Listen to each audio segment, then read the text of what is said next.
Yes, a very good afternoon to all of you. Maitri Patel, Gamit Bhumika, Khushi Singh, Maitri Shah, Khushi Gamit, Bhumika Gamit, Pooja Patel. Yes, very good afternoon to all of you.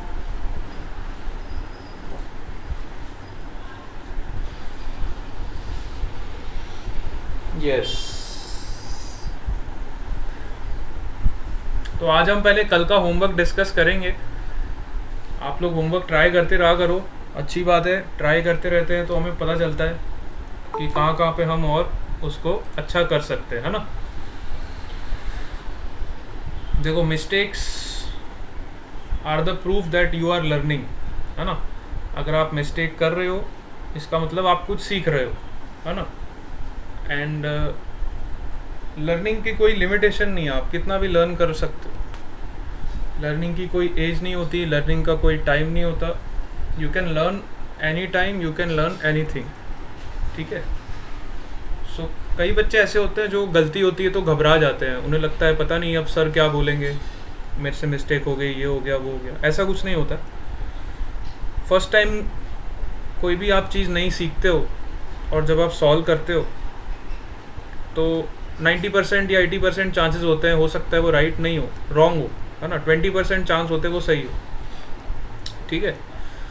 लेकिन जब आप उस चीज़ को frequently revise करते हो 2 या 3 बार 4 बार, तो अपने आप आपकी प्रैक्टिस में आने लगती है वो चीज़ें, है ना. फिर आपकी एफिशिएंसी अपने आप इंक्रीज़ होने लगती है.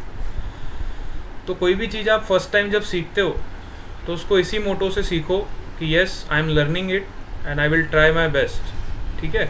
उसके बाद अगर आपका आंसर सही आता है then it is very good. अगर आपका आंसर सही नहीं भी आता है तो भी आप उस तरह के कुछ क्वेश्चंस को प्रैक्टिस करके अपनी एफिशिएंसी को इंक्रीज़ करो. बस इतना ही काम आपको करना है. तो इसमें घबराने वाली कोई बात नहीं है. कई बार क्वेश्चंस हो जाते हैं, कई बार क्वेश्चंस नहीं सॉल्व होते. अब सारे आइंस्टाइन ही थोड़ी पैदा हो गए यहाँ पे इंडिया में, है ना. सब लोग आइंस्टाइन थोड़ी हो जाते हैं, है ना.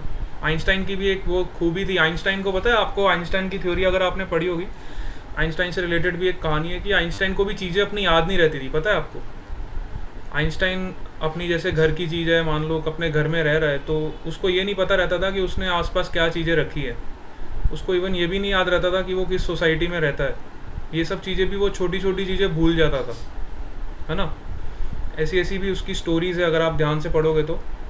आइंस्टाइन को ये तक याद नहीं रहता था कि मैंने आज खाने में क्या खाया, या मैंने घर पे बैठा हूँ तो मेरी सोसाइटी का नाम क्या है.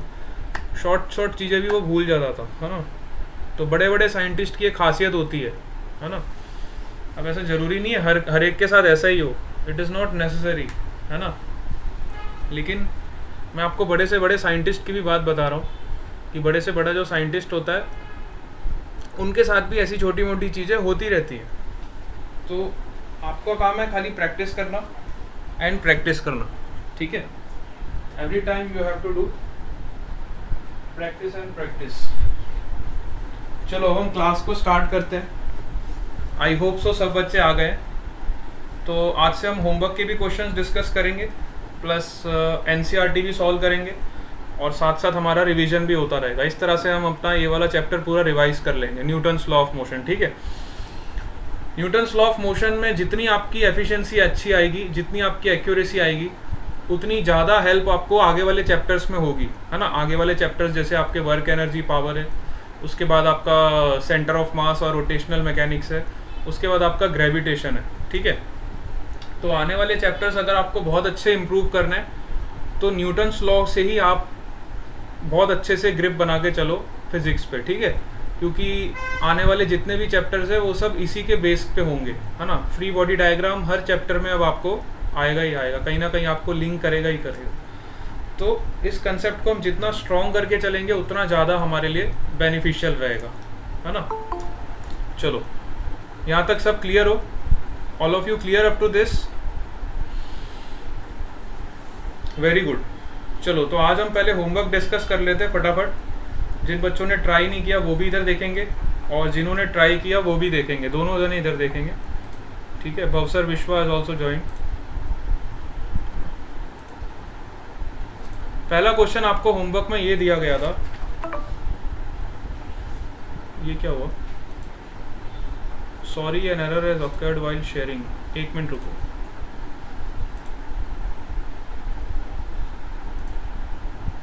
Priyanshi Chaudhary is also present, okay very good Priyanshi.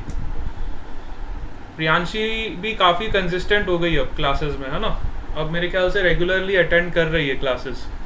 Priyanshi is also becoming very consistent in attending the class, very good बेटा। Despite of network problem, you all are making such a good efforts to attend the class regularly. It is appreciable.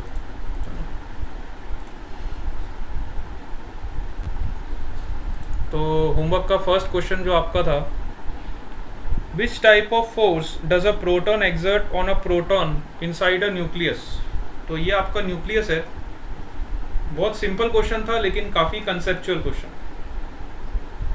Suppose करो ये आपका nucleus है छोटा सा, इसके अंदर proton, ठीक है, there are 2 protons inside the nucleus, this is your nucleus and there are 2 protons inside the nucleus. अब मैंने आपको क्वेश्चन में ये पूछा था कि इन 2 प्रोटॉन्स के बीच में कौन कौन से फोर्सेस लग सकते हैं, है ना, इन 2 प्रोटॉन्स के बीच में कौन कौन से फोर्सेस हो सकते हैं, ये क्वेश्चन आपको पूछा गया था। जितने भी फोर्सेस लगते हैं इन प्रोटॉन के बीच में आपको बताने थे, है ना। तो इन प्रोटॉन के बीच में कौन कौन से फोर्सेस लग सकते हैं। तो पहला फोर्स तो आपका हो जाएगा, देखो प्रोटॉन पे चार्ज क्या होता है, what is the charge on proton, इतना तो सबको पता होगा। प्रोटॉन का चार्ज क्या होता है बेटा, yes, What is the charge on proton? Positive charge, very good. Proton पे कैसा चार्ज होता है, पॉजिटिव चार्ज होता है, बहुत बढ़िया। प्रोटॉन पे जो चार्ज होता है that is your positive charge, है ना, बिल्कुल सही जवाब। तो 2 प्रोटॉन्स के बीच में पॉजिटिव चार्ज होता है। तो जब 2 पॉजिटिव चार्ज आपस में एक साथ अंदर रहते हैं न्यूक्लियस में, तो दोनों के बीच में रिपल्जन होगा, है ना, रिपल्जन होगा। तो इस चार्ज की वजह से जो फोर्स पैदा होता है, रिपल्सिव फोर्स, पॉजिटिव पॉजिटिव के बीच में जो फोर्स पैदा होगा, इसको हम बोलते हैं electromagnetic force. The forces due to charges on the proton is known as electromagnetic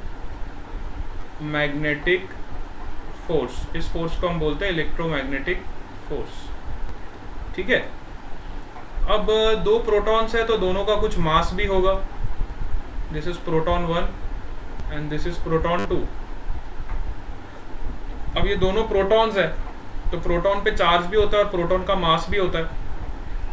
suppose mass of proton is mp, this is mass of proton is mp। अब 2 मासेस के बीच में कौन सा फोर्स लगेगा, सपोज करो हमारे पास 2 मासेस है, इन 2 masses के बीच में कौन सा फोर्स लगेगा। कोई भी 2 बॉडीज जिनका मास होता है उनके बीच में कौन सा फोर्स लगता है, यस, 2 बॉडीज जिनका मास होता है उनके बीच में जो फोर्स लगता है that is known as your gravitational force. Suppose करो इन 2 प्रोटॉन्स के बीच का डिस्टेंस r है, सो इनमें ग्रेविटेशनल फोर्स भी लगेगा which is Gm1m2 upon r², mass of proton into mass of proton upon r². This is the gravitational force between the 2 protons. अच्छा, और कौन सा फोर्स लग सकता है इन दोनों प्रोटॉन्स के बीच में,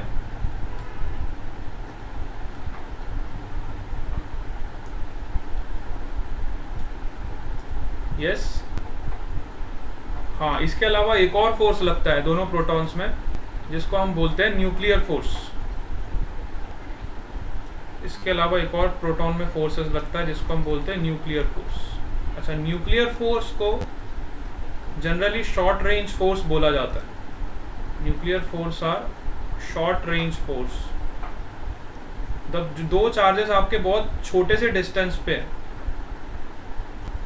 बहुत छोटे से डिस्टेंस पे, तब इनमें न्यूक्लियर फोर्स एक्ट करता है। और न्यूक्लियर फोर्स अप्रॉक्सीमेटली आपका डिस्टेंस होना चाहिए इन दोनों के बीच का सेपरेशन आपका 10⁻⁻15 मीटर के अराउंड होना चाहिए। तो इतना छोटा डिस्टेंस होता है और इतना ही डिस्टेंस होगा दो प्रोटॉन्स के बीच में, आपको क्या लगता है कितनी दूरी होनी चाहिए? अप्रॉक्सीमेटली 10⁻⁻15 मीटर्स के अराउंड दोनों के बीच में सेपरेशन होता है। तो इतने कम सेपरेशन पे एक और फोर्स एक्ट करता है, these are short range force, इनको हम बोलते हैं न्यूक्लियर फोर्स। तो कई बार एग्जाम में इस तरह का क्वेश्चन भी आ जाता है, जैसे एक बार एक क्वेश्चन पूछा था एग्जाम में कि दो प्रोटॉन्स आपस में रिपेल करते हैं इलेक्ट्रोमैग्नेटिक फोर्स की वजह से, फिर भी वो न्यूक्लियस के अंदर एक साथ कैसे रहते हैं? ये दोनों आपस में दुश्मन है ना एक दूसरे के, क्योंकि पॉजिटिव और पॉजिटिव एक दूसरे के दुश्मन हो गए, एक दूसरे को रिपेल करेंगे, तो दो दुश्मन एक साथ कैसे रह सकते हैं? ऐसा क्वेश्चन पूछा गया था एग्जाम।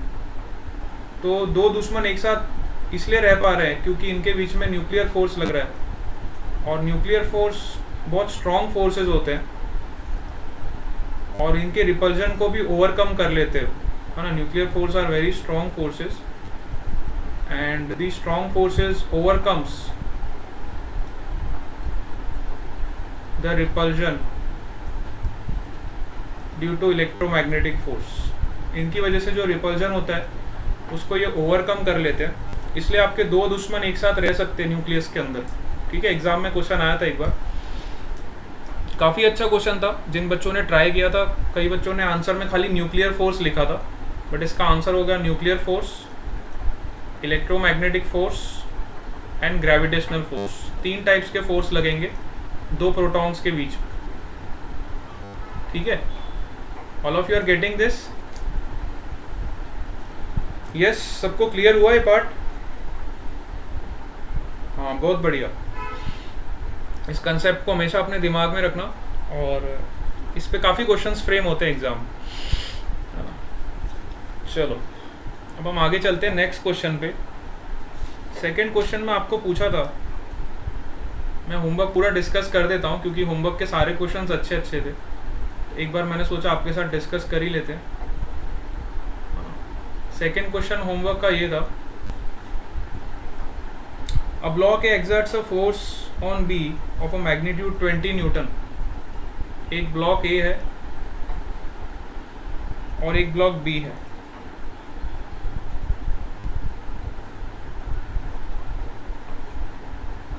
ठीक है, क्वेश्चन में ऐसा बोला है कि ए ब्लॉक जो है वो बी ब्लॉक पे 20 न्यूटन का फोर्स लगा रहा है। बी ब्लॉक पे कितना फोर्स लगा रहा है? 20 न्यूटन का। तो बी ए पे कितना लगाएगा? वो भी 20 लगाएगा ना, because of action reaction, both are forming action reaction pairs. ये तो सिंपल क्वेश्चन था। ठीक है, अगर ए बी पे 20 न्यूटन लगा रहा है तो बी ए पे भी कितना लगाएगा? 20 न्यूटन लगाएगा। ठीक है, चलो थर्ड क्वेश्चन पे आ जाओ। Two forces of same magnitude act on an isolated body in opposite directions to keep it at equilibrium position. एक आइसोलेटेड बॉडी आपके पास, थर्ड क्वेश्चन ये पूछा था, let's say there is an isolated body, this is your isolated body. ठीक है, isolated body. ठीक है, क्वेश्चन में ये बोला गया कि two forces of same magnitude act on an isolated body in opposite direction. अच्छा, एक फोर्स इधर से लग रहा है, मैग्नीट्यूड सेम है, दूसरा फोर्स इधर से लग रहा है, इसका भी मैग्नीट्यूड सेम है, ऑपोजिट डायरेक्शन है और मैग्नीट्यूड भी सेम है, और ये इक्विलिब्रियम में भी है। सो क्वेश्चन ये पूछा गया है, is this true according to Newton's third law? क्या इसमें न्यूटन्स का थर्ड लॉ कहीं भी आपको नजर आ रहा है? Is this true according to Newton's third law? Newton's का थर्ड लॉ क्या होता है? सबसे पहले ये बताओ, what is Newton's third law? हाँ, न्यूटन्स का थर्ड लॉ क्या होता है? To an every action there is an equal and opposite reaction, ठीक है। अब यहाँ पे क्या एक्शन रिएक्शन फोर्सेस है क्या, ये आप ध्यान से देखो तो इनमें से क्या एक्शन रिएक्शन है क्या यहाँ पे कहीं, ऐसा कुछ आपको दिखाई दे रहा है एक्शन रिएक्शन जैसा?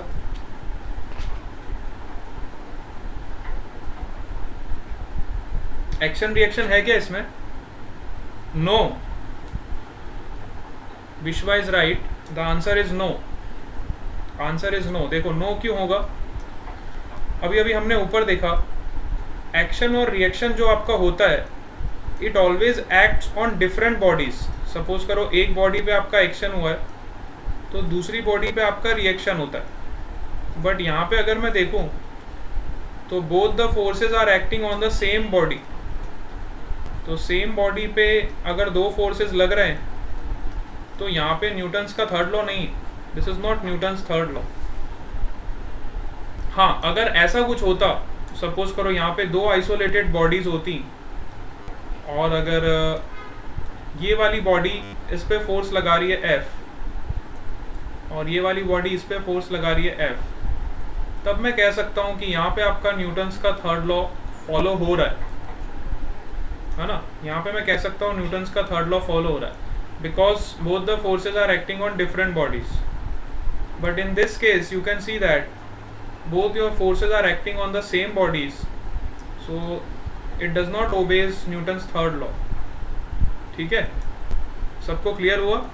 हाँ, because it's for two objects, है ना, दो ऑब्जेक्ट्स के लिए न्यूटन्स का थर्ड लॉ ओबे होता है, और सिंगल ऑब्जेक्ट पे जब आपके फोर्सेस लगते हैं तब न्यूटन्स का थर्ड लॉ ओबे नहीं होता है। बहुत बच्चों को मिसकंसेप्शन रहता है, तो इसको हमेशा आप दिमाग में रखोगे। चलो नेक्स्ट क्वेश्चन पे आते हैं, क्वेश्चन नंबर 4। क्वेश्चन नंबर 4 जो होमवर्क का था, question number 4,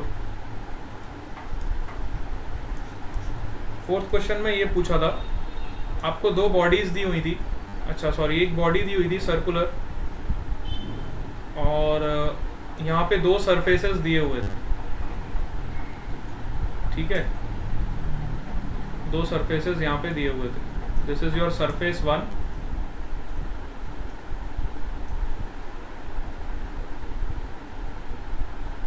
and this was your surface 2, ठीक है। इस तरह से दो सरफेस दिए हुए थे और दोनों सरफेस आपके स्मूथ है। This is also your smooth surface and this is also your smooth surface, और आपको इसका FBD डायग्राम बनाना था। इस ऑब्जेक्ट का मास आपको m दिया हुआ था and you have to draw the FBD diagram of this object. तो FBD में कई बच्चों को कन्फ्यूज़न आ रहा था। FBD में सबसे पहले आप क्या करते हो, जैसे सिस्टम आपने डिसाइड कर लिया तो इसको आइसोलेट कर लो, इधर अलग से ड्रॉ कर लो, ठीक है। अब देखो इस पर कौन कौन से एक्सटर्नल फोर्सेस लग रहे हैं। तो इसका मास m है, तो एक फोर्स तो लगेगा सेंटर ऑफ द बॉडी से vertically downward, this will be your mg force, ठीक है, this will be your mg force.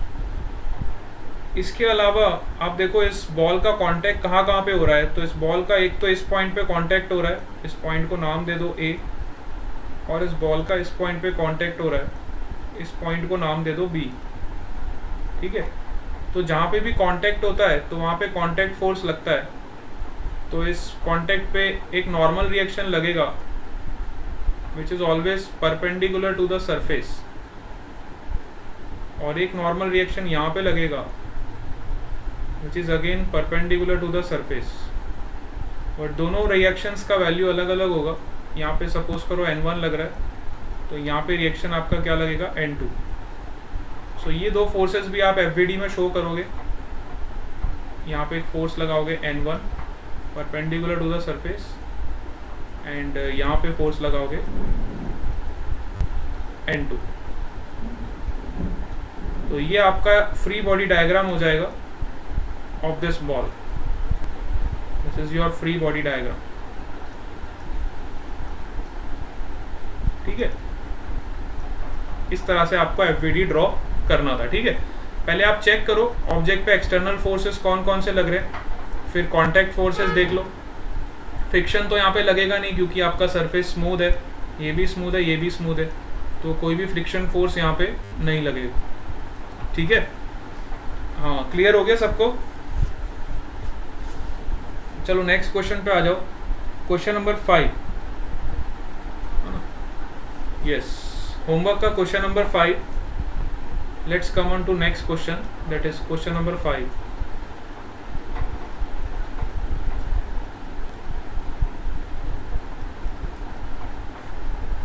ठीक है, क्वेश्चन नंबर 5 में आपको क्या दिया था? देखो, एक सरफेस दिया था और यहाँ पे एक ब्लॉक दिया हुआ।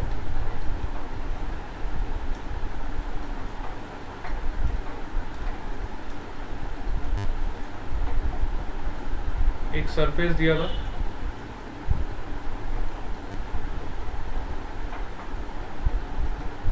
और एक ब्लॉक दिया था। ठीक है, अब इस ब्लॉक का मास आपको दिया हुआ है 1 kg एंड ये आपका अर्थ है।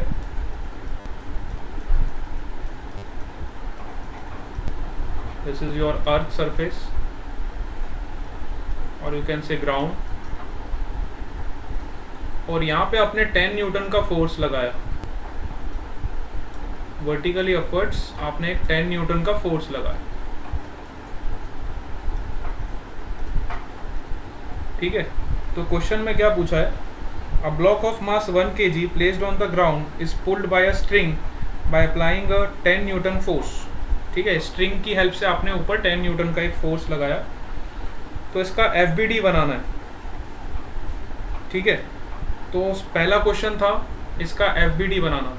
तो FBD कैसे बनाएंगे? सबसे पहले आप अपने सिस्टम को अलग कर दो। तो मैंने ब्लॉक को अलग कर दिया। तो ब्लॉक पे कौन कौन से फोर्सेस लग रहे?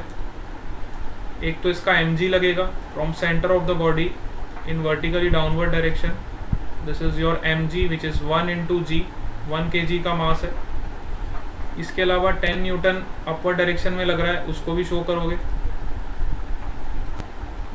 क्या और कोई फोर्स लग रहा है इस पे? यस, और कोई फोर्स लगेगा क्या इस पे बताओ? बस इतना ही लग रहा है ना। फ्रिक्शन वगैरह तो आपको दिया नहीं है, तो आप सरफेस को स्मूथ मान के चलोगे, है ना। ग्राउंड दिया है तो ग्राउंड को आप स्मूथ मान लोगे। अगर उसमें फ्रिक्शन का कोई अता पता नहीं दिया है तो आप उसको स्मूथ मान लोगे। लेकिन इसके अलावा आपका कांटेक्ट फोर्स तो लगेगा ना। देखो, इसका ये सरफेस पे कांटेक्ट हो रहा है ग्राउंड के साथ, तो एक नॉर्मल रिएक्शन फोर्स भी लगेगा इसमें। This is your normal force N। Now it is the complete free body diagram. ठीक है, now it is the complete free body diagram. Contact force भी मैंने शो कर दिया, ये स्ट्रिंग की वजह से फोर्स लग रहा था, ये भी मैंने शो कर दिया। mg मैंने शो कर दिया। ठीक है, इसके अलावा और कोई फोर्स इस पर नहीं लगा। फर्स्ट पार्ट आपका सॉल्व हो गया। सेकेंड पार्ट में आपको क्या पूछा था? Is there any action reaction pair involve? क्या इसमें एक्शन रिएक्शन पेयर है? कहीं भी एक्शन रिएक्शन पेयर लग रहा है यहाँ पे? अगर लग रहा है तो कहाँ पे लग रहा है? क्वेश्चन ये था, is there any action reaction pair involve in this? आप लोग बताओ।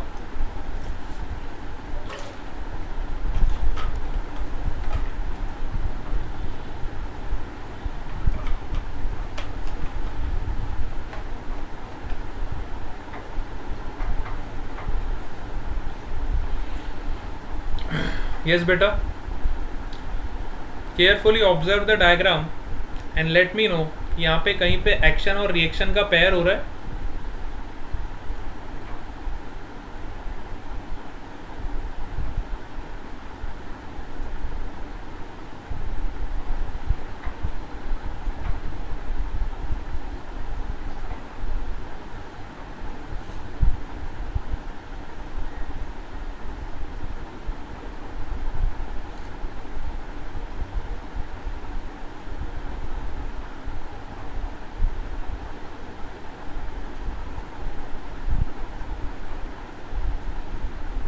यस,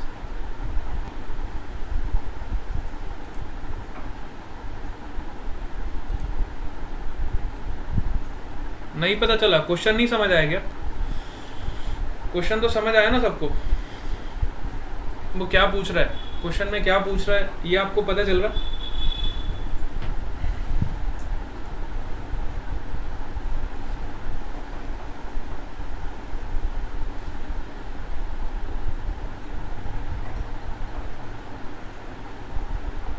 देखो इधर सब लोग देखो।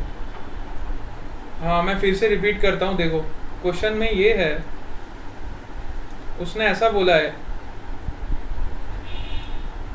कि क्या ये ब्लॉक और ग्राउंड के बीच में कहीं पे भी एक्शन या रिएक्शन हो रहा है कि नहीं हो रहा है, इतना बताना है। ये जो ब्लॉक और ग्राउंड का आपको डायग्राम बना के दिया हुआ है, इसमें उन्होंने ये पूछा है क्या इस पिक्चर में आपको कहीं भी एक्शन रिएक्शन का पैर दिखाई दे रहा है? इस पिक्चर को ध्यान से ऑब्जर्व करो और मुझे बताओ क्या इसमें कहीं भी आपको एक्शन और रिएक्शन का पैर दिख रहा है? ये क्वेश्चन अब समझ आया? क्वेश्चन समझ आया? यस।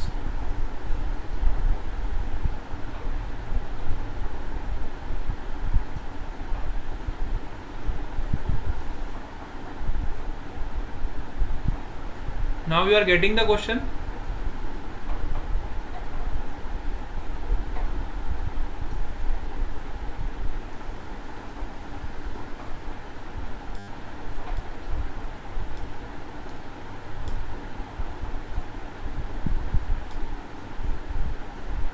हाँ देखो, तो देखो एक्शन और रिएक्शन कहाँ पे लगेगा, डायग्राम को ध्यान से देखो।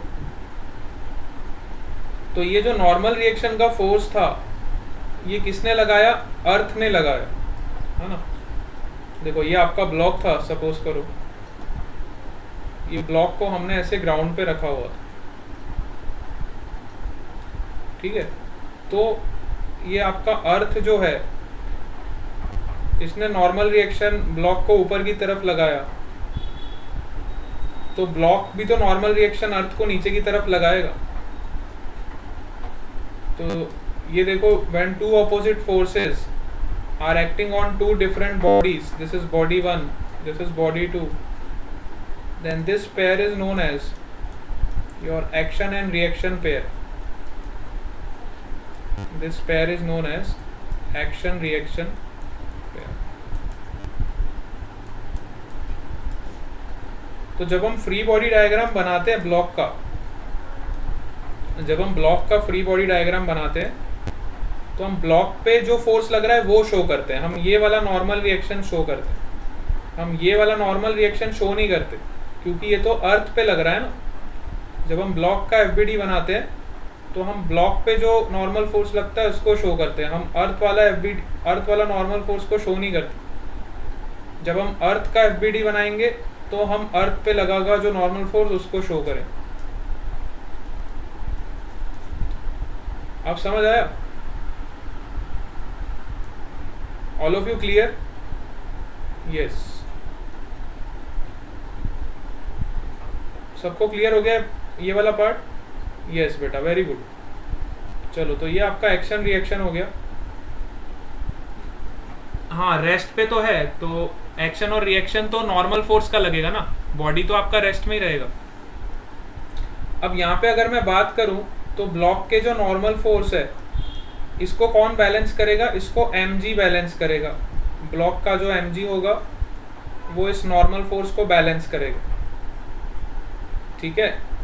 ब्लॉक का जो mg फोर्स होगा वो नॉर्मल फोर्स को बैलेंस करेगा। और इसके अलावा हमने एक एक्सटर्नल फोर्स लगाया था यहाँ पे 10 न्यूटन का, जो स्ट्रिंग के द्वारा।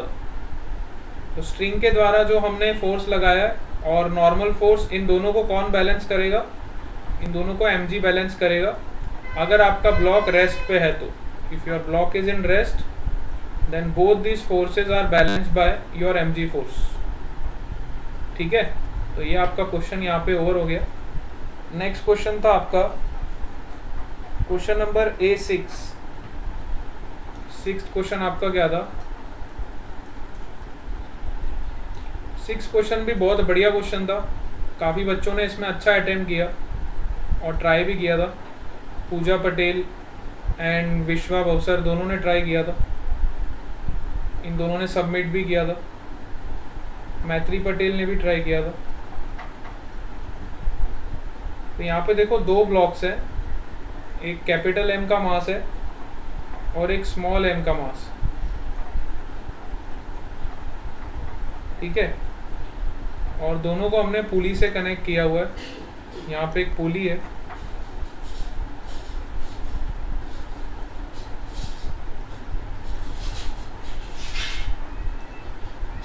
इन दोनों मासेस को हमने इससे कनेक्ट किया हुआ, ठीक है। This is your small mass M and this is your capital mass M.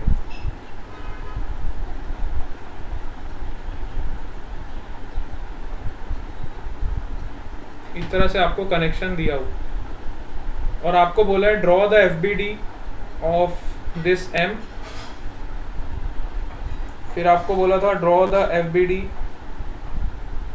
Of this मास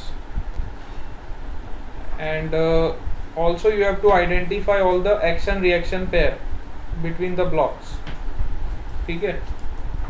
जितने भी सरफेस है सबके सब आपके स्मूथ है, all the surfaces are smooth, ठीक है।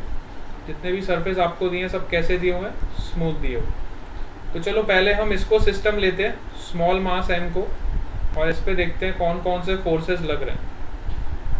तो स्मॉल एम को आप सबसे पहले ड्रॉ करोगे, तो स्मॉल एम पे कौन सा फोर्स लगेगा, देखो सबसे पहले तो एम जी लगेगा वर्टिकली डाउनवर्ड, एम जी को शो कर दो। फिर यहाँ पे स्ट्रिंग है तो यहाँ पे टेंशन लगेगा, तो यहाँ पे आप टेंशन फोर्स को शो करोगे। इसके अलावा ब्लॉक का कांटेक्ट देखो यहाँ पे हो रहा है बड़े वाले मास के साथ, तो यहाँ पे एक नॉर्मल फोर्स भी लगेगा ये एरिया पे। तो normal force is always perpendicular to the surface, इस तरह से आपका नॉर्मल फोर्स लगेगा, ठीक है। चलो तो ऐसे आपने ये फ्री बॉडी डायग्राम बना दिया छोटे वाले एम का। ये वाला तो लगभग सबने सही बनाया।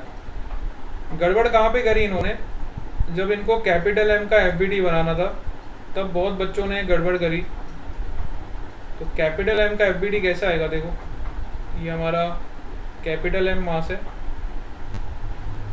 अब यहाँ पे देखो गड़बड़ क्या हुई, एक्शन रिएक्शन पैर नहीं देखा। देखो ये स्मॉल मास पे नॉर्मल रिएक्शन ऊपर लगेगा, वो तो ये कैपिटल एम लगा रहा था ना, तो कैपिटल एम पे भी स्मॉल एम आपका एक नॉर्मल फोर्स लगाएगा नीचे की तरफ, ठीक है। ये नॉर्मल फोर्स किसने लगाया, स्मॉल एम ने लगाया। ये वाला नॉर्मल फोर्स और ये वाला नॉर्मल फोर्स दोनों same, this normal force and this normal force both are same.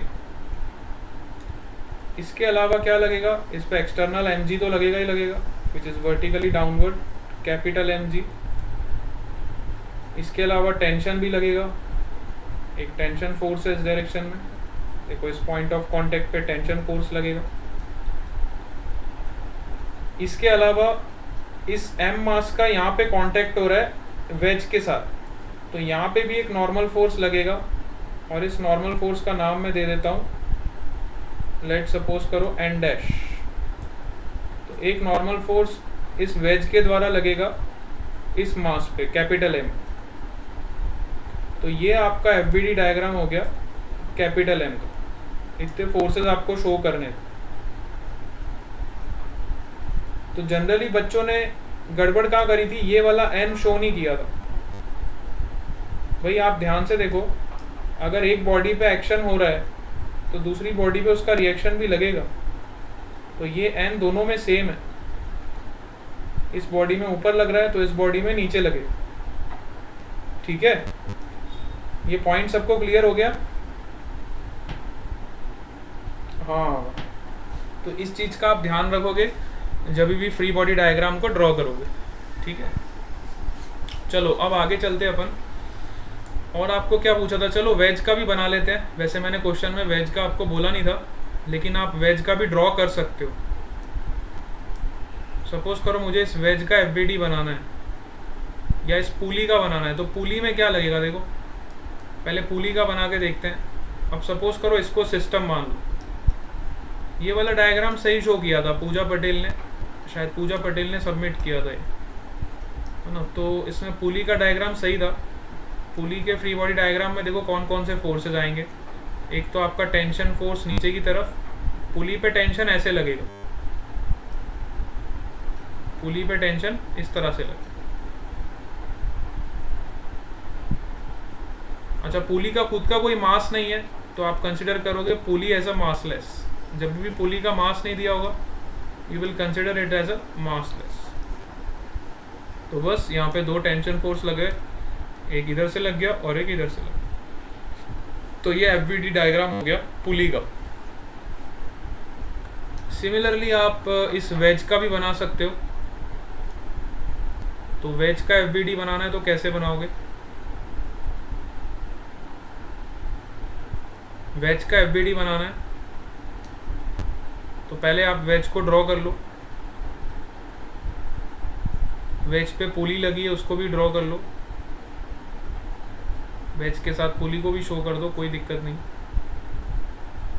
तो पुली का तो आप इजीली बना सकते हो। यहाँ पे एक टेंशन दे दो, यहाँ पे एक टेंशन दे दो, ये तो पुली का हो गया। अच्छा, वेज पे देखो टोटल मास कितना है?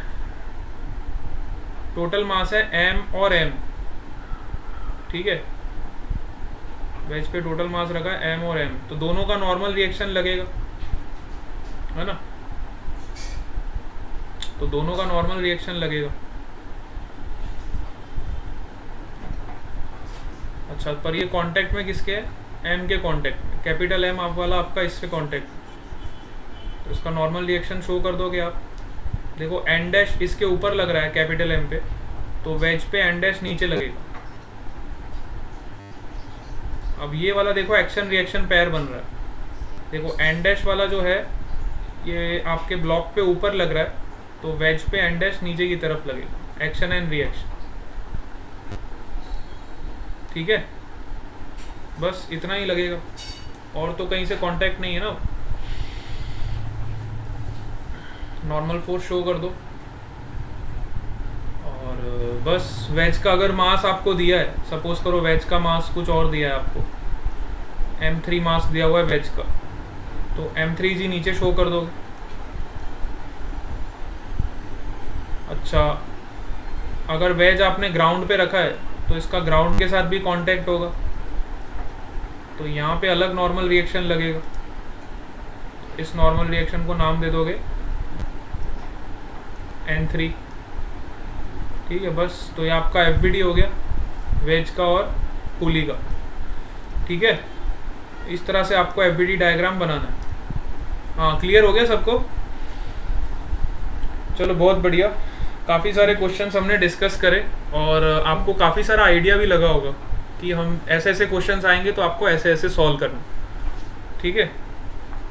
अच्छा, बच्चों की दिक्कत आ रही थी ये वाले क्वेश्चंस में, स्फीयर वाले क्वेश्चंस में ज़्यादा दिक्कत आती है आपको।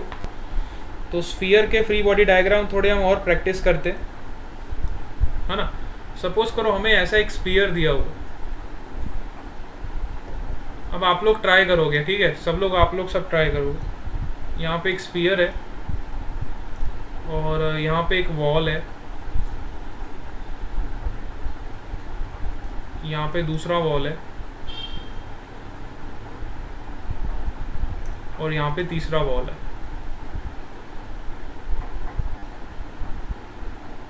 ठीक है। दो वॉल्स है और एक सरफेस है। This is wall, this is also wall and this is your surface.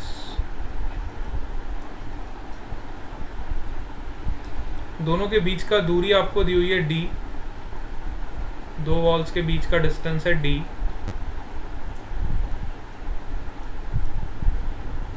और स्फीयर का रेडियस आपको दिया हुआ है r, ठीक है। स्फीयर का मास आपको m दिया हुआ है, दिस इज योर स्फीयर और you can say spherical ball.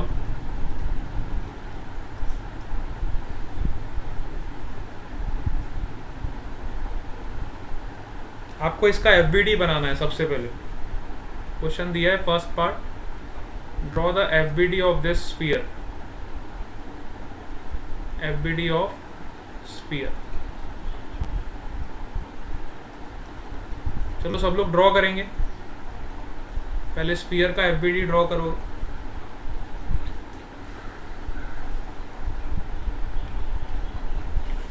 All of you will draw the FBD of sphere.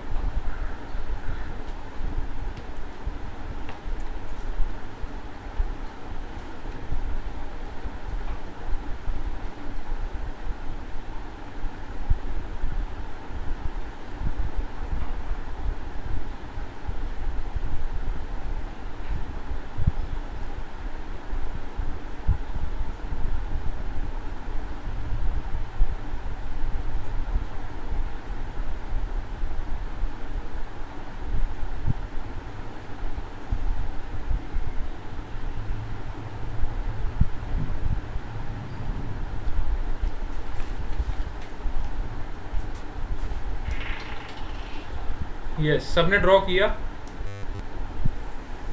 Sphere का FBD सब लोग ड्रॉ करोगे।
Yes, all of you have drawn FBD of sphere.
Yes sir, चलो मैत्री पटेल ने draw कर दिया।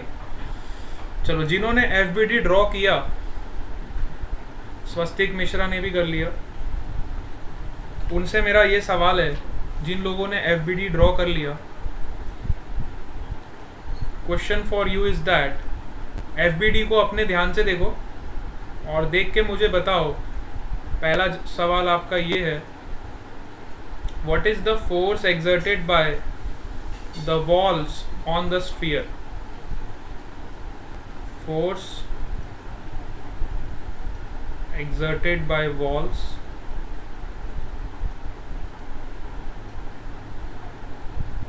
on sphere. And दूसरा सवाल ये है, what is the force exerted by your surface force exerted by surface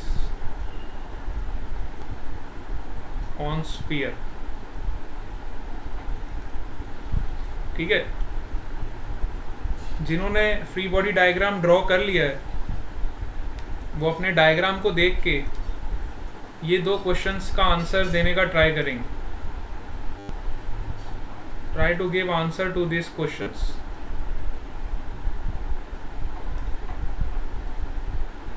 sir your voice is cutting. अब बराबर आ रही है voice? Is my voice is audible? Yes sir. So पहला क्वेश्चन ये है, what is the force exerted by the walls? Still breaking. ज्यादा lag हो रहा है क्या?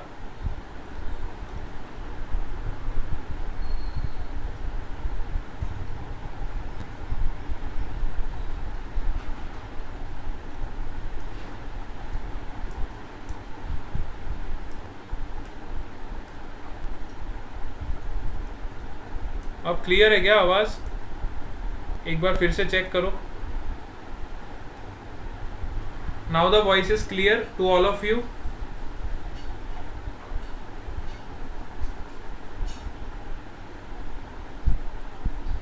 ओके, क्लियर है तो बढ़िया है. चलो, सबसे पहले आपने एफबीटी अगर बना लिया है तो मेरे दो सवाल का जवाब दो.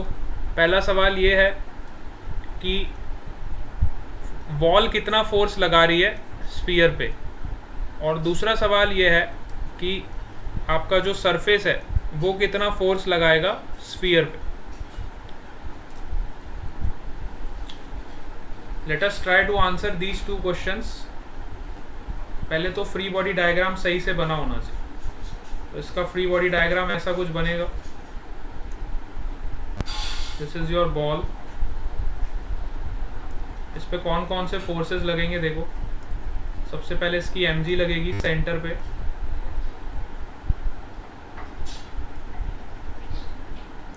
Normal force exerted by the surface, इसको मैं नाम दे देता हूँ n1. Normal force exerted by the wall, देखो वॉल का पॉइंट ऑफ कांटेक्ट यहाँ पे और एक पॉइंट ऑफ कांटेक्ट यहाँ पे. यहाँ पे फोर्स लगेगा n2.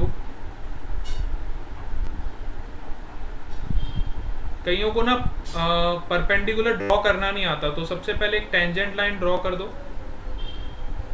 और उस पे परपेंडिकुलर ड्रॉप करो.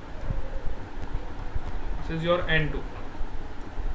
सिमिलरली यहाँ पे भी कांटेक्ट हो रहा है तो यहाँ पे एक टेंजेंट लाइन ड्रॉ कर लो, इसके परपेंडिकुलर लाइन ड्रॉप करो. अच्छा, अब देखो यहाँ पे आपका बॉल सिमेट्रिक है तो जितना नॉर्मल रिएक्शन यहाँ पे लगेगा उतना ही नॉर्मल रिएक्शन आपका यहाँ पे भी लगेगा, क्योंकि आपका बॉल कैसा है, बॉल का शेप कैसा होता है, symmetrical. Your ball is symmetrical. तो दोनों जगह आपका नॉर्मल रिएक्शन बिल्कुल सेम लगे.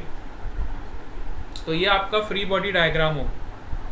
ठीक है. अब पहला सवाल ये है, force exerted by the walls on the sphere. तो ये आपकी वॉल्स है और ये भी आपकी वॉल है. तो वॉल कितना फोर्स लगा रही है स्फीयर पे, देखो ध्यान से देख के बताओ. वॉल स्फीयर पे कितना फोर्स लगा रही है? See the free body diagram and answer. Anyone?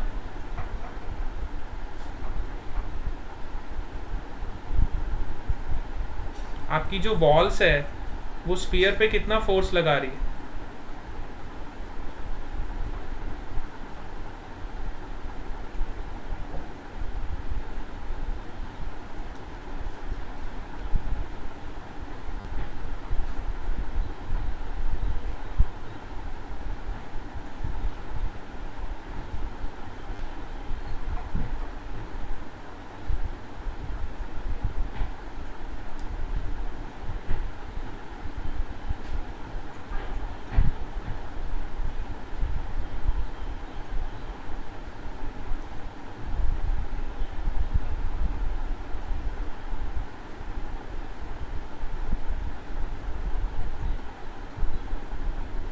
Yes बेटा, क्वेश्चन समझ आया कि बॉल स्फीयर पे कितना फोर्स लगाएगा?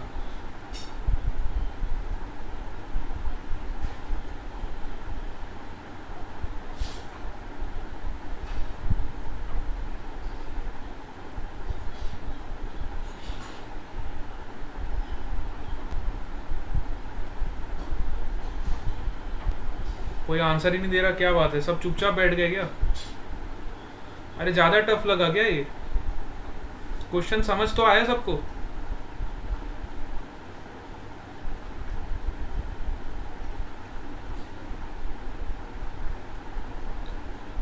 हाँ तो मेरे को बताओ ना कि बॉल स्फीयर पे कितना फोर्स लगाएगी?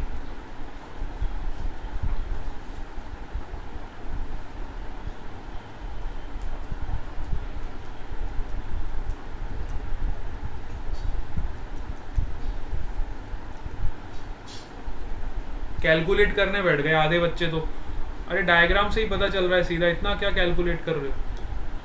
देखो ये वाली बॉल स्फीयर पे N2 फोर्स लगा रही है, इस बॉल का नाम 1 दे दो, और ये वाली बॉल भी स्फीयर पे N2 फोर्स लगा रही है, दोनों का डायरेक्शन ऑपोजिट है, तो नेट फोर्स कितना हो जाएगा? 0। ये वाली डायरेक्शन में आपका नेट फोर्स कितना हो जाएगा? स्फीयर पे दोनों जगह से N2 लग रहा है ना, तो नेट फोर्स कितना हो जाएगा इस डायरेक्शन में? वॉल की डायरेक्शन में नेट फोर्स कितना हो जाएगा? समझ आया? इस तरह से आपको दिमाग लगाना है। अब सेकंड क्वेश्चन मेरा ये है, what is the force exerted by the surface on the sphere?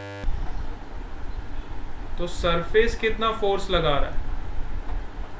तो सरफेस तो ये N1 लगा रहा है, सरफेस कितना फोर्स लगा रहा है? N1 normal reaction. ये जो नॉर्मल रिएक्शन N1 लग रहा है, ये सरफेस की वजह से ही लग रहा है ना। यहाँ पे देखो आपका बॉल का पॉइंट ऑफ कांटेक्ट सरफेस के साथ भी, तो सरफेस जो नॉर्मल रिएक्शन लगाएगा ये आपका N1। तो N1 फोर्स का वैल्यू किसके बराबर हो जाएगा? अगर ये बॉल आपका रेस्ट में है तो N1 का वैल्यू किसके बराबर हो जाएगा? mg के बराबर। तो सरफेस आपका mg फोर्स लगाएगा। This is the force exerted by your surface. समझ आया? Force exerted by the surface. Clear हुआ सबको ये प्रॉब्लम?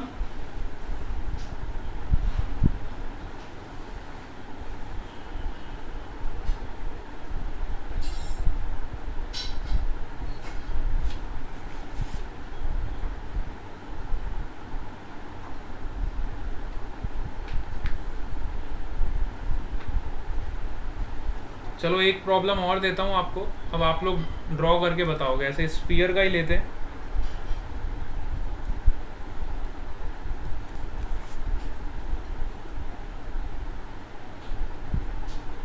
सपोज करो ये आपका स्फीयर ऐसे रखा है,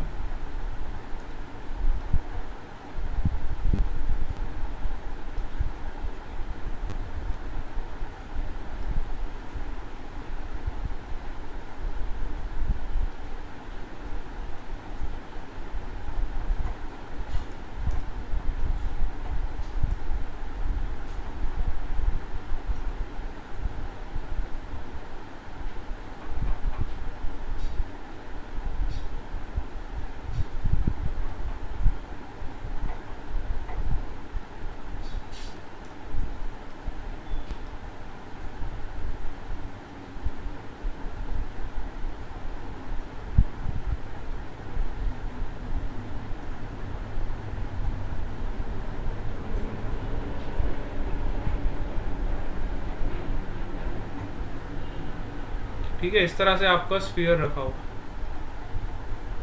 एंगल भी आपको दे देता हूँ। चलो सपोज ये एंगल है 30 डिग्री।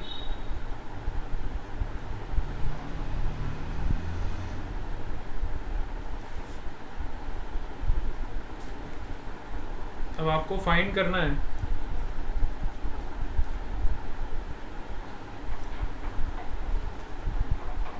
पहले तो इसका FBD बनाओगे, फ्री बॉडी डायग्राम। इसका मास आपको गिवन है 50 kg,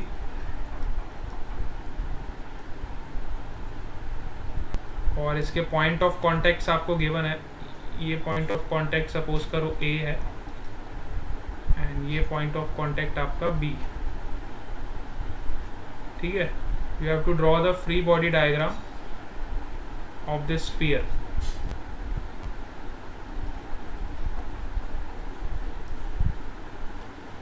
सबसे पहले तो हमें एफबीडी बनाना है किसका, स्फीयर का। चलो सब लोग ड्रॉ करोगे, try to draw the FBD of this sphere. सबको ड्रॉ करना है बेटा, इंपॉर्टेंट है। इस टाइप के क्वेश्चंस आपको अच्छे से आने चाहिए।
चलो इसका एफबीडी बना के सब लोग मुझे व्हाट्सएप करेंगे। इसका एफबीडी बनाओ अपनी नोटबुक में और मेरे को व्हाट्सएप करो, ठीक है।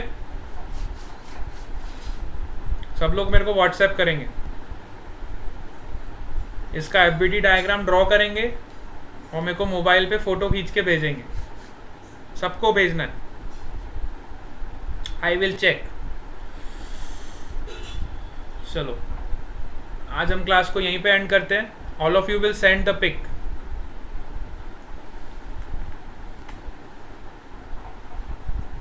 Okay, bye bye to all of you.